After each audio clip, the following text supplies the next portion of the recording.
Your head coach tells you he wants to run the ball more. How is that message received from your perspective? I mean, there's no blinking or anything like that. I mean, the reality of it is the last few weeks, the offense hasn't played to the standard, and so in order for us to be able to run the ball more, we have to obviously, we have to stay on the field. You can't have two drives where you turn the ball over on the first play of the game. You have to be able to extend drives on third down, and you can't have penalties. So all that kind of plays in hand in hand. It hasn't been a thing of not trying to run the ball or not wanting to run the ball. So, I was in full agreement of coming with that same mindset. How much do you need from Shi Smith this week, especially with all the injuries in that room? I know it's so cliche, but I just need Shi to go out there and when his number's called upon for him to just do what he does, and you have to be conscientious and making sure that obviously with injuries and whatnot that you don't ask some of these guys to do too much too. He played his first action, but I was pleased with what I saw last week, and I'm excited for him to just build upon that this week. Had him at the Senior Bowl. Do you remember like a first impression or anything that, like, first time you saw him, you thought, okay, this guy could fill in the blank? Unfortunately, I wasn't at the Senior Bowl, but I was sitting there, in isolation watching them on TV. So, but it was actually an interesting, from my perspective, you're seeing it on TV and you're seeing the flash. You're actually able to watch all the one-on-ones, and during that time, the NFL Network plays the Senior Bowl on reruns, so you're able to watch all the one-on-ones over and over, and then again the staff meeting. So he popped out on the tape as it was. So so even that I wasn't there, I was able to notice that. What have been your thoughts on Chuba as he continued to get more carries, and do you think he's suited for an increased role if he does get more carries? Well, it's what I've actually enjoyed seeing about Chuba is you've seen the difference from obviously preseason week 1, but you're seeing he's running more confidently. He's playing with that. I don't know what the right word is, but he's playing where he feels like, hey, at any given moment, man, I'm going to break this. I feel, it's one of those things, just keep working, I think it's only a matter of time before he hits that crease and he's able to break a long one. But I just feel like I'm watching a confident football player in there, one that's done a great job protecting the ball, most importantly, but a guy that's getting more of a feel of understanding, how defenses are playing, how quick holes close, but a guy that is feeling confident when he's in there with the ball in his hands. Oversimplify it, but what's the difference in calling a game in NFL versus in college?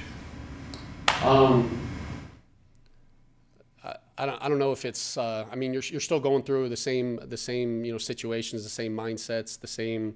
I think from our perspective in the NFL, it's probably been more personnel groupings and more changing, but you're getting the same type of defenses, you're getting the same situation. So it hasn't been anything that it's like, wow, that's been a huge difference.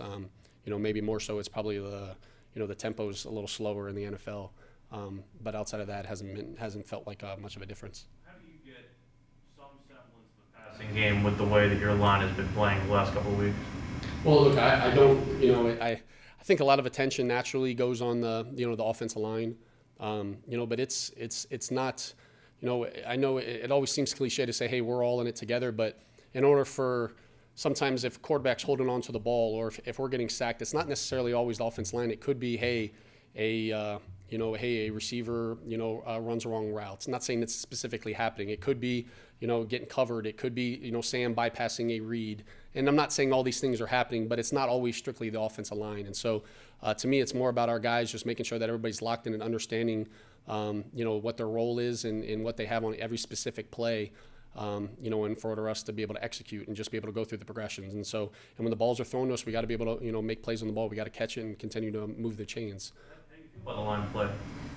Like I said, I always feel confident. If you look at the last few weeks, I think the guys we've been able to run the ball better. And in the pass pro, I have seen an improvement since early in the season. Our biggest thing is no matter what you get into, if you look at last week, we were in a lot of third and longs. And no matter what, statistically, it's not an easy down to convert on. And so when you're playing off schedule, when you're playing in 2nd and 10s, 3rd and 10s, there's not a lot of offenses that are going to have success. And so we have to do a better job on schedule, early downs to be able to, so teams aren't able to, sit in a position where we know it's a pass heavy down. And then obviously, situations dictate itself being in like you're down 2 scores and you're having to drop back and get going with that, but as much as we can get defenses playing and we're feeling like we're on schedule where it can be a run or a pass, it'll make life easier not only for the offense line but for everybody. you look back, what were your thoughts about Michael Jordan going into the lineup and how he looked? Look, ever since we got him here for a guy to come here, right after training camp, so not been a part of it, how fast he's been able to grasp the offense, pick up the offense, understand the techniques, but also just the way that he plays. He plays angry. You see that demeanor with him. He wants to finish his blocks. Sometimes, you'll always, as a coach, sometimes you'll take not saying he has MAs, but you'll take an MA of a guy that's just playing hard. And so even since day one, when he had no clue what he was doing, he was going there and he was going 100 miles an hour. And so, that's what we want to see. And so I was pleased with him going in there, not blinking, and being able to execute on this past Sunday. How do you get a guy caught up like that who hasn't been around for OTAs and training camp? I mean, what's that education process like? Well, I think it's a credit to Pat Meyer and Tony Sparano of understanding. Hey, it's just because we got a guy in here and we have a starting five. We have to coach and get all these guys ready to play, because as we've shown this year, everyone's having to play. And so it wasn't one of those approaches where, hey, we sign a guy, it's an active roster, and hey, we're hoping that this is a guy that we're going to develop for years to come. It's more of a, hey, we got to get this guy ready to play. He might have to play this week. And so it's a credit to him, and it's a credit to our coaches getting him understanding exactly, hey, this is the techniques we use, this is how we call it. And so they've done a great job at that. To that end, how creative will you have to be with the wide receiver position, given that you do have a pretty hefty injury report slanted that way? Yeah, I mean, I think one thing we learned last year, injuries happen, and it's all about, we got to trust the guys that are out there, and no one really cares when people are injured in terms of, we still got to play a game on Sunday. And so, we have to find that fine balance of trusting that the receivers that are out there, they're going to be able to, have success and put them in position to have success, but also understanding that it can't just always go to the wide receiver room. So if there's some injuries at one unit, some other unit, we might have to, utilize some other people more. And so, I think it all kind of is interchangeable, and that'll be stuff that, come Sunday, we'll see how that all plays out. What were your initial thoughts on the situation at LSU with Coach O, and have you reached out to him since it's happened? Yeah, no, I didn't really have any thoughts.